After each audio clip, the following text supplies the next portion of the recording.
শিশুসকলৰ আহি ভাল লাগিছেনে? আজি বৰফুলা আঞ্চলিক মইনা পাৰিজাতৰ একবিংশতিতম শিশু সমাৰোহৰ পতাকাস্থলীত উপস্থিত হোৱা বৰফুলা আঞ্চলিক মইনা পাৰিজাতৰ শ্ৰদ্ধাৰ সভাপতি আৰু সম্পাদক মহোদয়কে প্ৰমুখ্য কৰি জ্ঞান মঞ্জুৰী মইনা পাৰিজাতৰ বিষয়ববীয়া তথা সমবেত ৰাইজ। বৰফুলা আঞ্চলিক মইনা পাৰিজাতৰ উদ্যোগত জ্ঞান মঞ্জুৰী মইনা পাৰিজাতৰ আমন্ত্ৰণ ক্ৰমে একবিংশতিতম শিশু সমাৰোহখন বুধুৰাম বালিক্ষেত্ৰ উৰঙীয়াগাঁৱত 4 দিনীয়া কাৰ্যসূচীৰে অনুষ্ঠিত কৰিবলৈ লৈছে। এই অনুষ্ঠানত পতাকা উত্তোলনৰ দৰে গধুৰ দায়িত্বটি অৰ্পণ কৰাৰ বাবে মই বৰফুলা আঞ্চলিক মইনা পাৰিজাতৰ শ্ৰদ্ধাৰ সভাপতিকে প্ৰমুখ্য কৰি জ্ঞান মঞ্জুৰী মইনা পাৰিজাতৰ বিষয়ববীয়াসকলক ধন্যবাদ জ্ঞাপন কৰিছোঁ।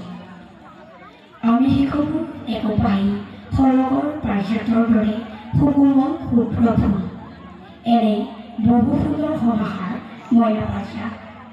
মইনা পাৰিজাত হ'ল শিশুসকলৰ সৰ্বাংগীন বিকাশৰ এক মঞ্চ।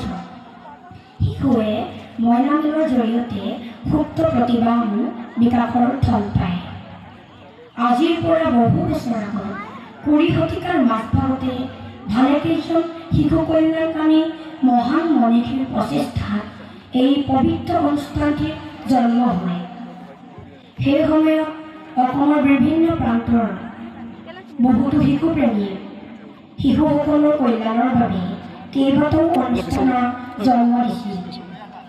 পৰৱৰ্তী সময়ত এই অনুষ্ঠানসমূহ একলগ হৈ 1954 চনৰ 27 জুন তাৰিখে মইনা পাৰিজাত নামৰ অনুষ্ঠানটি জন্ম হয়।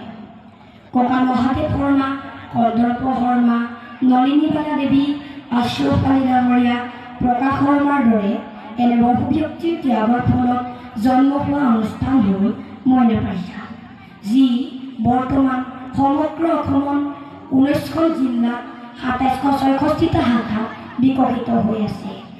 তাৰে এটি ক্ষুদ্ৰ শাখা বৰফুলা আঞ্চলিক মইনা পাৰিজাতৰ অন্তৰ্গত সেউজী মইনা পাৰিজাতৰ মই এটি মইনা, যিটো লৈ মই আজি গৌৰৱান্বিত। মইনা পাৰিজাতে আমাক শাৰীৰিক, মানসিক আৰু বৌদ্ধিক সকলো দিশৰ বিকাশ ঘটায়, য'ত সাহিত্য সংস্কৃতি, কলা কৌশল, খেল ধেমালি সকলো সুবিধা দিয়া হয়। 5 বছৰ বয়সৰ পৰা 12 বছৰ বয়সৰ সকলো শিশুক সামৰি 4 দিনীয়া কাৰ্যসূচীৰে অনুষ্ঠিত কৰিবলৈ লোৱা শিশু সমাৰোহত আমি বহুতো কথাই শিকিবলৈ পাওঁ, যিবোৰ কথা আমি বিদ্যালয়ত শিকিবলৈ নাপাওঁ। আমাক এনে এখন সুন্দৰ মঞ্চ দিয়া পূৰ্বপুৰুষসকলক ধন্যবাদ জ্ঞাপন কৰিছোঁ আৰু সদৌ অসম মইনা পাৰিজাত আৰু জ্ঞান মঞ্জুৰী মইনা পাৰিজাতৰ বিষয়ববীয়াসকলক ধন্যবাদ জ্ঞাপন কৰিছোঁ। অসমৰ প্ৰতিজন শিশু মইনা পাৰিজাতৰ জৰিয়তে প্ৰতিভা বিকাশ কৰক, ইয়াকে কৰি মোৰ বক্তব্য সামৰণি মাৰিছোঁ। সদৌ অসম মইনা পাৰিজাত, বৰফুলা আঞ্চলিক মইনা পাৰিজাত।